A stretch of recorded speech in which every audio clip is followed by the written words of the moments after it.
y en el poder de su fuerza, vestidos de toda la armadura de Dios, para que podáis estar firmes contra las acechanzas del diablo.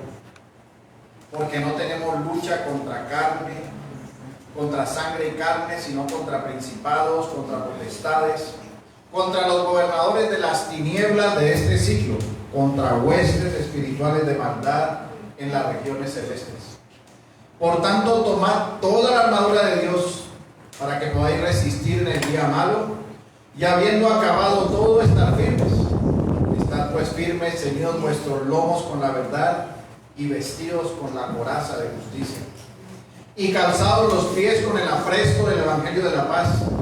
Sobre todo, tomad el escudo de la fe, con el que podáis apagar todos los dardos de fuego del maligno, y tomad el yelmo de la salvación y la espada del Espíritu, que es la palabra de Dios, orando en todo tiempo con toda oración y súplica en el Espíritu, y velando en ello con toda perseverancia y súplica por todos los santos y por mí, a fin de que al abrir mi boca me sea dada palabra para dar a conocer con denuedo el misterio del Evangelio, por el cual soy embajador en cadenas, que con denuedo hable de él como debo hablar.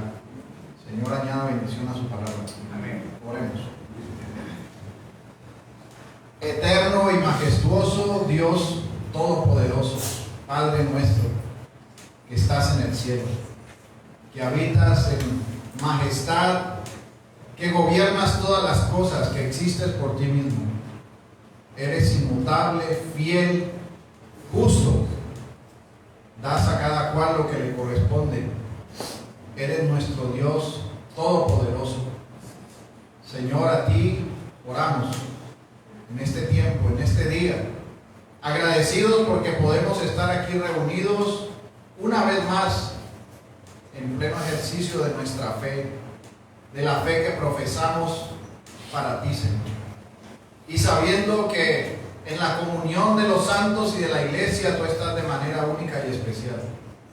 Estamos agradecidos porque podemos estar a la luz de tu palabra, Señor. Es el mejor lugar, es el mejor momento. Estar escuchando de ti, aprendiendo lo que tú, Señor, has dado para nuestras vidas, para que seamos fortalecidos, animados, para que podamos seguir este camino que debemos continuar hasta que tú nos llames a tu presencia y estemos contigo por la eternidad. Permite que nuestro entendimiento sea abierto, nuestros oídos atentos, que tu Santo Espíritu nos ilumine para comprender las verdades y los tesoros que tu palabra trae para nuestras vidas, y para que los guardemos en nuestros corazones y podamos, Señor, ser hacedores de la palabra que tú nos has dado y que tú nos das en este día. Te damos gracias, Señor, en el nombre de Jesús. Amén. Bueno, mis hermanos, continuamos con la armadura de Dios. Ya hemos visto lo que es la armadura. Hemos visto quién es el enemigo contra el cual estamos combatiendo. Y el domingo anterior estuvimos hablando de estar ceñidos nuestros lomos con la verdad y la coraza de justicia. Y hoy vamos a centrarnos en otra parte de esta armadura, entendiendo que todo apunta a nuestro Señor Jesucristo. Él es el que es glorificado con todo lo que nosotros aprendemos y vemos. Así que hoy nos centraremos en el versículo 15. Dice así: y calzados los pies con el apresto del Evangelio de la paz. En primer lugar, y a manera de introducción, podemos ver que el apóstol hace una comparación con el calzado. El calzado es tan antiguo como el hombre. Algunos dicen que el primer uso de sandalias y de calzado se inició en el antiguo Egipto. Y nosotros entendemos que el calzado ha proporcionado a los hombres cierta seguridad para su andar, para su caminar. Y para los soldados romanos, que es el ejemplo que está tomando el apóstol Pablo, era muy importante.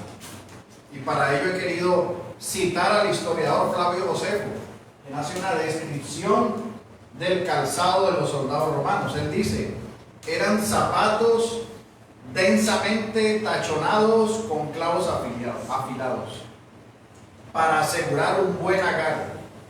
Y dice Josefo que los éxitos militares, tanto de Alejandro Magno como de Julio César, se debieron en gran medida a que sus ejércitos estaban bien calzados y por lo tanto podían emprender largas marchas a una velocidad increíble sobre terreno accidentado.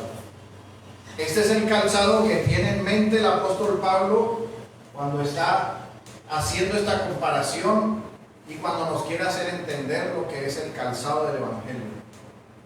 Ahora, entendiendo este contexto histórico, de lo que el texto nos quiere mostrar a nosotros, el apóstol quiere comunicar a su iglesia una ilustración específica de que nosotros estamos calzados sobre nuestros pies con el Evangelio de nuestro Señor Jesucristo.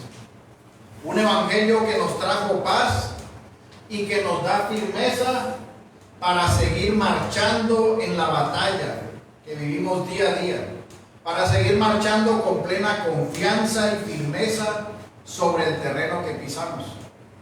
Pues por la paz del Evangelio, nosotros los creyentes estamos en un estado de tranquilidad y seguridad del alma, el cual reposa en la salvación por medio de nuestro Señor Jesucristo. Por lo tanto, no tenemos temor y tenemos plena confianza y contentamiento con las circunstancias cualquiera que sean. Sabemos que tenemos unos pies firmes en un cimiento verdadero. Dice la palabra en Habacuc 3:19: el Señor Dios es mi fortaleza. Él ha hecho mis pies como los de las ciervas, y por las alturas me hace caminar. Mis hermanos, el Señor nos ha dado un calzado para andar en la firmeza del Evangelio, y así nosotros poder enfrentar cualquier camino difícil, cualquier aflicción, pues cuando nosotros hemos llegado al trono de la gracia por los méritos de nuestro Señor Jesucristo, sabemos que lo hemos hecho después de haber estado caminando en el lodo de este mundo, en la suciedad. Hemos caminado hacia donde se encontraban los cerdos anhelando comer sus algarrobas. Hemos caminado sobre el fango y la inmundicia y la perdición.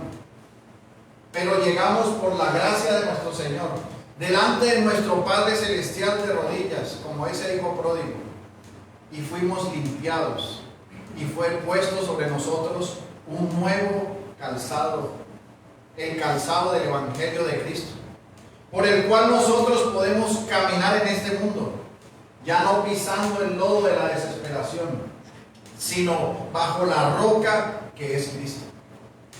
Y por eso, en esta mañana, veremos este importante elemento de nuestra armadura. Vamos a ver cómo estamos revestidos en nuestro caminar diario, bajo el excelentísimo calzado que tenemos nosotros en la batalla que libramos contra el mal. Por eso veamos este cuarto sermón de la armadura de Dios bajo dos ítems.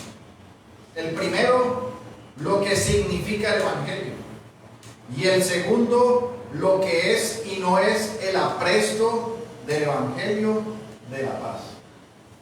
Vayamos pues al primer punto, lo que significa el Evangelio. La palabra Evangelio es traducida del griego eugelos y significa buenas nuevas. Pero cuando nosotros pensamos en buenas nuevas, tiene que haber una deducción lógica en nuestra mente y en nuestro corazón. Y es que debemos pensar sobre qué están hechas esas buenas nuevas.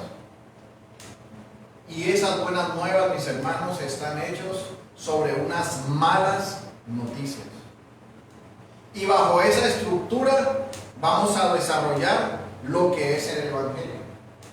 Entonces, en primer lugar, tenemos que decir que las buenas nuevas del Evangelio son la salvación del hombre.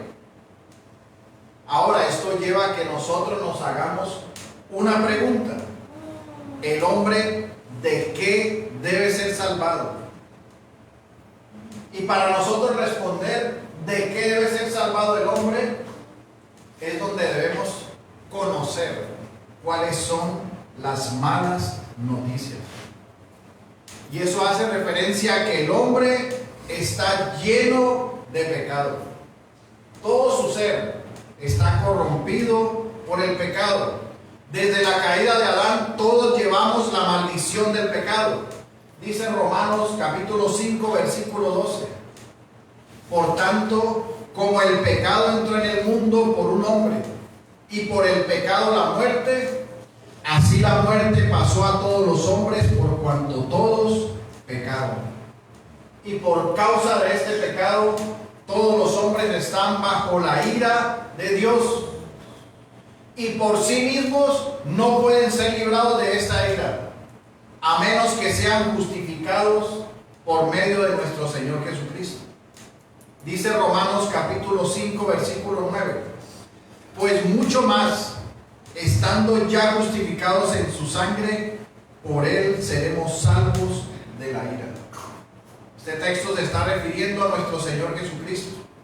Así que debemos nosotros comprender que por el Evangelio somos salvos de nuestro pecado, de la ira de Dios, no por nada que hubiera en nosotros, sino por nuestro Señor Jesucristo. Ahora, este pecado coloca a los hombres apartados totalmente de Dios. Dice Romanos 3:23: por cuanto todos pecaron y están destituidos de la gloria de Dios. Ahora preguntémonos, ¿cuántos pecaron? Dice, todos pecaron y están destituidos de la gloria de Dios. Y esto trae un justo juicio de Dios a los hombres. Y ese justo juicio de Dios es la ira de Dios. Pero esta ira de Dios está conectada directamente con su santidad, con su rectitud y con su justicia. Dios es infinitamente santo. Es santo, santo, santo. Es recto. Y cualquier pequeña gota de pecado es una violación a la santidad de Dios. Pues piense usted por un momento, si usted tiene un mantel resplandeciente para una cena y le cae una sola gota de suciedad, se arruina toda la limpieza y todo el esplendor de ese mantel. Asimismo sucede con la santidad de Dios. La mancha del pecado que llevan los hombres transgrede la ley de Dios, transgrede la santidad de Dios, y Él es infinitamente santo, y solo ese pequeño punto de pecado es suficiente para ser responsables por el pecado y para ser culpables de toda la ley. Pues nuestro Dios es santo, eternamente santo. Y si a eso le añadimos que nuestro Dios conoce todas las cosas, nada se escapa de Él, dice la palabra en Hebreos 4:13, y no hay cosa creada que no sea manifiesta en su presencia. Antes bien, todas las cosas están desnudas y abiertas a los ojos de aquel a quien tenemos que dar cuenta. Así que nosotros tenemos que ver que nuestro Dios conoce todo de nosotros, lo más profundo de nuestros pensamientos, lo más profundo de nuestras motivaciones. Y como Él es santo, cuando Él viene con toda su perfección y con toda su santidad, y nos paramos nosotros frente a esa santidad, siendo desnudos delante de Él porque conoce todas las cosas, enseguida vemos nuestra culpabilidad y lo merecedores que somos de la ira de Dios. Pues la ira de Dios es la acción del justo juicio de Dios que redunda en la condenación eterna del hombre en el infierno. Todos los hombres han pecado, todos han transgredido la ley de Dios y todos son culpables de juicio. Pues nuestro Dios no tendrá por inocente al culpable. Dice la palabra en Nahum, capítulo 1, versículo 3. Jehová es tardo para la ira y grande en poder, y no tendrá por inocente al culpable. Jehová marcha en la tempestad y el torbellino, y las nubes son el polvo de sus pies. Hasta este punto hay malas noticias. Hay una condenación eterna. Y vemos nosotros que no hay esperanza. Pues bajo esa posición todos somos culpables y todos los hombres están camino al infierno. Esa es la razón por lo que el hombre necesita estar expuesto al Evangelio, para que pueda entender esa condición, pueda entender esas malas noticias y ahí sí dar paso a las buenas nuevas, a las buenas noticias.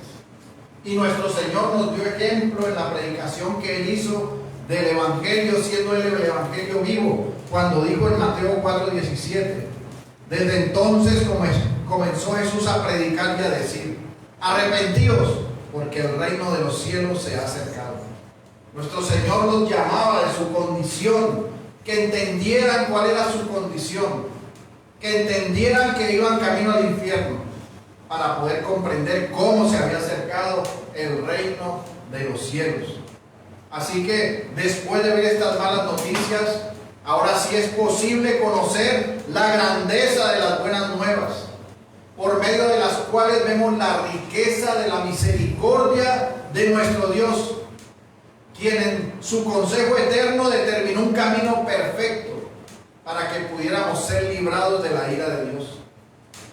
Y aquí tenemos que hacernos otra pregunta: ¿cómo es posible que, siendo los pecadores que somos, tengamos una justicia sobre nosotros que nos libre de la ira de Dios? Pues quiero que me acompañe a Romanos 1:17. Aquí dice la palabra: porque en el Evangelio la justicia de Dios se revela por fe y para fe, como está escrito: mas el justo por la fe vivirá. Aquí comprendemos que no es nuestra justicia, sino que es la justicia imputada de nuestro Señor Jesucristo, que se encuentra en las buenas nuevas del Evangelio, la que nos salva de la ira de Dios. En esa justicia somos hechos justos por gracia de Dios, no por nuestras obras o porque hay algo en nosotros. Y se nos imputa la justicia revelada, y esta justicia que se nos revela es el Evangelio en nuestro Señor Jesucristo. El centro del Evangelio es Jesucristo. El Evangelio es Cristo. No existe Evangelio sin Cristo. Esto es el Evangelio, mis hermanos. Esto nos lleva al segundo ítem: lo que es y no es el apresto del Evangelio de la paz. Habiendo nosotros habiendo tenido ya claridad de lo que es el Evangelio, su estructura, de las malas noticias y las buenas nuevas a las que éste se refiere, podemos entrar a mirar lo que es calzarse con el apresto del Evangelio de la paz. Y para ello, mis hermanos, vamos a ver lo que es estar calzados con este Evangelio del apresto de la paz y lo que no es estar calzados con este Evangelio de la paz. Y para ello lo primero que debemos definir es lo que significa la palabra apresto. La palabra apresto significa estar preparado. Tiene también el significado de estar de pie firme, por lo que el Evangelio mismo debe ser la base firme del creyente, siendo su caminar digno de él y por tanto un testimonio respecto a él. En este sentido, el creyente camina a la ciudad celestial firme y preparado, porque lleva el calzado del Evangelio de la paz. Cuando se comprende el Evangelio, mis hermanos, podemos estar preparados de lo que conocemos, de la verdad que conocemos, pues de esa forma estaríamos firmes. Si no lo conociéramos, si lo desconociéramos, ¿cómo podríamos predicar? ¿Cómo podríamos decir lo que vivimos? ¿Cómo podríamos llevar estas sandalias puestas? Solo el verdadero creyente que ha entendido su condición, que ha recibido las buenas nuevas para vida eterna, que sabe que ha sido reconciliado con Dios, puede llevar puestos estas sandalias en su mente y en su corazón. Las sandalias del Evangelio de Cristo, de que fue reconciliado con Dios, de que fue librado de la ira de Dios y que está en paz con Dios. Como dice Efesios capítulo 2, versículo 13. Pero ahora, en Cristo Jesús, vosotros que en otro tiempo estabais lejos, habéis sido hechos cercanos por la sangre de Cristo.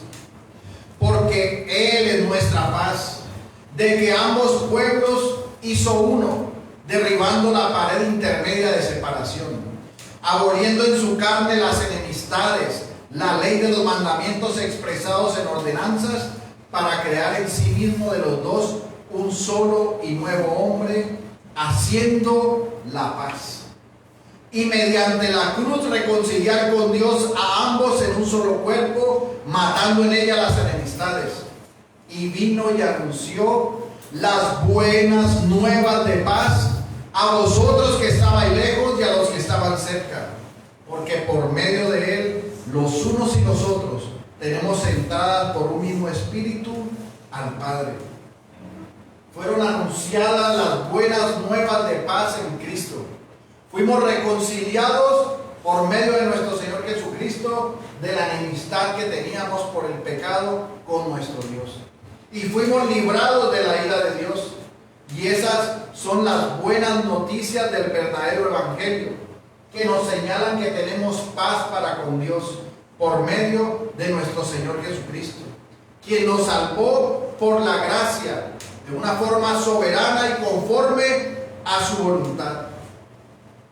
Y hasta aquí, mis hermanos, hemos venido hilando y entendiendo el Evangelio, las malas noticias, las buenas nuevas, la paz y lo que esto trajo a nosotros, para estar calzados nosotros con ese Evangelio de la paz en medio de este mundo caído, para poder nosotros estar firmes, pues el Evangelio es poder de Dios en Cristo.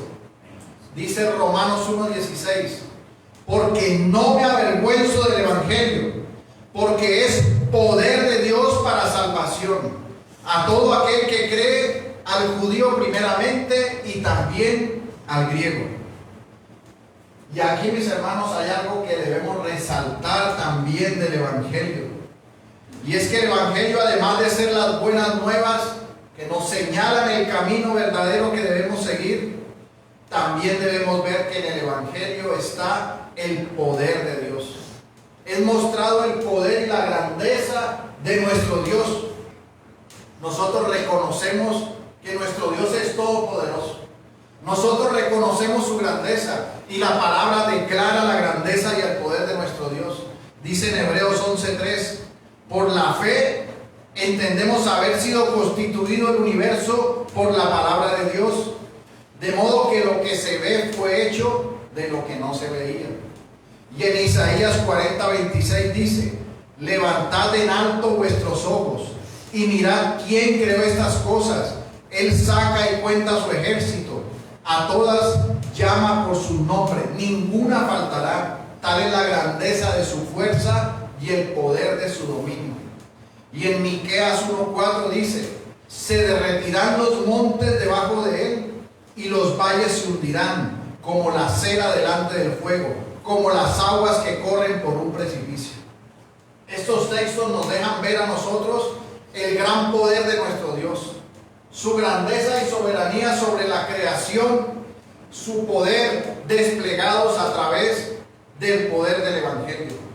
Pues nosotros, a través de la historia de redención, podemos ver como tipos y sombras desde el Antiguo Testamento cómo Dios libraba al pueblo de la esclavitud, cómo lo salvaba en medio de las batallas, y todo su poder era hecho para su propia gloria, con poder y fuerza del Señor.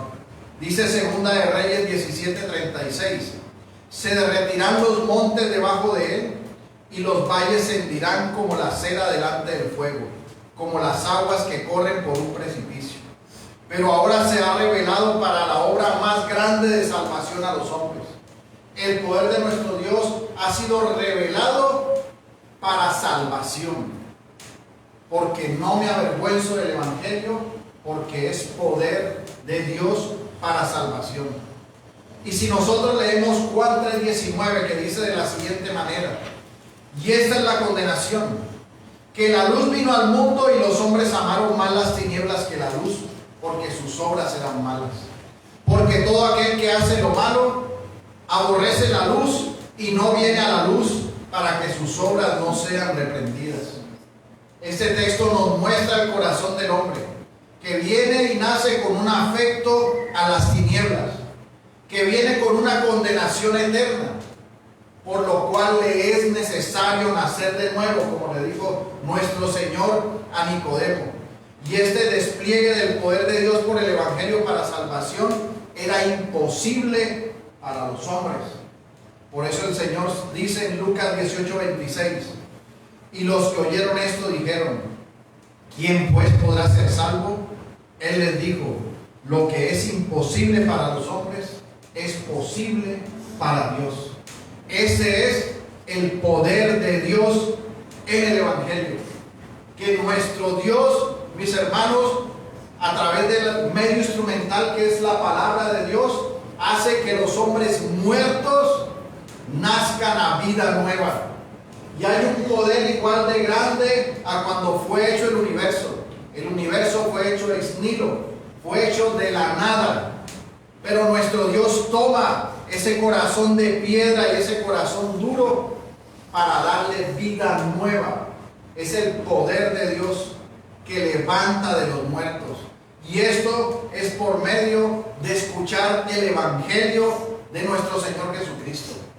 Que ese poder es una realidad. Por eso es que el apóstol dijo en Romanos 1:16: porque no me avergüenzo del Evangelio, porque es poder de Dios para salvación a todo aquel que cree, al judío primeramente y también al griego. Es poder de Dios para salvación porque levanta de los muertos, porque da vida y vida en abundancia. Y nosotros, mis hermanos, sabemos que hemos sido salvados de la condenación del pecado, que hemos sido salvados del poder del pecado y que seremos librados de la presencia del pecado. Seremos nosotros restituidos para la gloria de nuestro Dios. Y en este tiempo nosotros estamos siendo librados de la condenación del pecado, porque ya nuestro Dios nos ha salvado. Pero también estamos siendo libres en ese sentido del ejercicio que hacía el pecado en nosotros, de ese poder que tenía sobre nuestras vidas, porque ya no estamos bajo la esclavitud del pecado.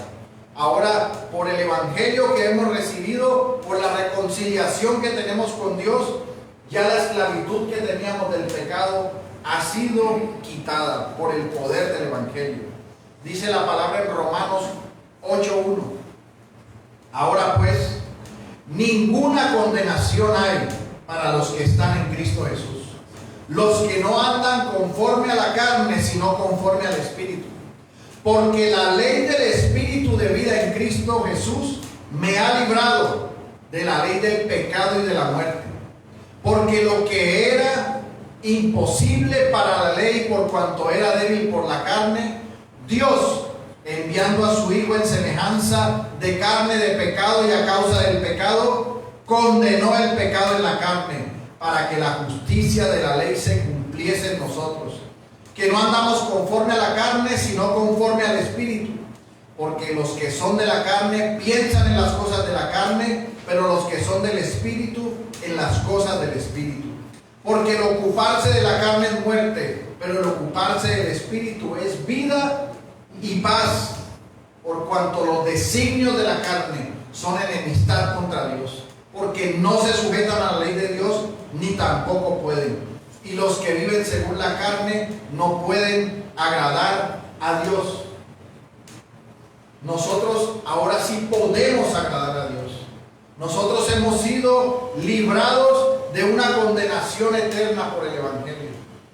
Y ahora estamos preparados para ir al frente de batalla, siendo calzados por este Evangelio, por ese entendimiento que fuimos librados de la condenación, pues ahora vivimos por el Espíritu y tenemos una nueva vida en Cristo y se nos ha imputado la perfecta obediencia de Cristo y hemos sido librados de la presencia del pecado, hemos sido librados del poder del pecado por el llamamiento eficaz, por el Evangelio.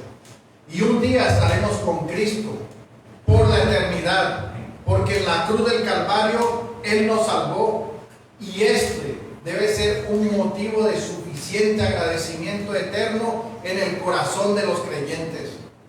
El haber sido librados de toda esa inmundicia, de todo ese pecado, de la enemistad con nuestro Dios, de haber sido colocados como hijos de Dios con una vida en el Espíritu, es lo que es suficiente para los hombres. Es la base del contentamiento cristiano. Es la base de una vida gozosa para la gloria de Dios. Es la base de la comunión entre hermanos. Es la base de servir, es la base del amor, la base de la unidad. Nosotros somos de Cristo y no necesitamos nada más que a Cristo. Por eso dijo el Señor que busquemos primeramente el reino de Dios y su justicia y todas las cosas serían añadidas. Porque solo esperaremos que sean añadidas, porque no tenemos afán, ni ansiedad, ni de riqueza, ni de poder, ni de gloria propia. Solo queremos estar con Cristo. Tenemos hambre y sed de justicia. Eso significa hambre y sed de justicia. Aquel que ha sido salvado en su corazón entiende la necesidad de esa justicia imputada y la anhela fervientemente todos los días de su vida por el Evangelio, por la salvación que ha recibido. Esto, mis hermanos, es estar calzados con el apresto del Evangelio de la paz, estar firmes en un entendimiento de lo que Dios hizo por el Evangelio y ser agradecidos eternamente por lo que Él ha hecho. Lastimosamente, hoy en día hay mucho evangelio con añadiduras, con el fin de atrapar a los hombres carnales, a las cabras, y hacen promesas de un evangelio que si te acercas no tendrás pobreza, no tendrás dolor, no tendrás enfermedad. Hacen un falso llamado con un falso amor que no deja ver la verdadera condición del hombre, sino que muestran a un Dios necesitado de los hombres, esperando atrás de una puerta a que ese hombre cualquier día se levante y abra la puerta, porque ese Dios no es soberano para poder romper ese corazón. Menoscaban el poder del Evangelio, como lo dijo el apóstol Pablo. Menoscaban la soberanía de Dios y ofrecen a los hombres naturales la satisfacción de todos sus deseos naturales y los hacen vestirse con un falso calzado del Evangelio, porque creen que porque dicen Jesucristo y dicen amén y dicen gloria a Dios, ya han sido librados del camino al infierno, y no saben que su falsedad y su mentira y su engaño los lleva a una condenación ya preparada de antemano, porque ya han sido condenados. Y todos aquellos que se acercan a estos lugares y que se satisfacen al escuchar sus oídos todas estas falsas promesas, no son más que hombres que les gusta alimentar su orgullo, su vanidad, su carnalidad. Y sabemos nosotros cuál es su fin, mis hermanos. Y esto es no estar calzados con el verdadero Evangelio, no estar calzados con el Evangelio, con el apresto del Evangelio de la paz. Es un amor disfrazado. Dicen que Dios ama al impío. Ven un impío sentado, un enemigo de Dios, y le dicen: Dios te ama, cuando Dios está airado con el pecador todos los días.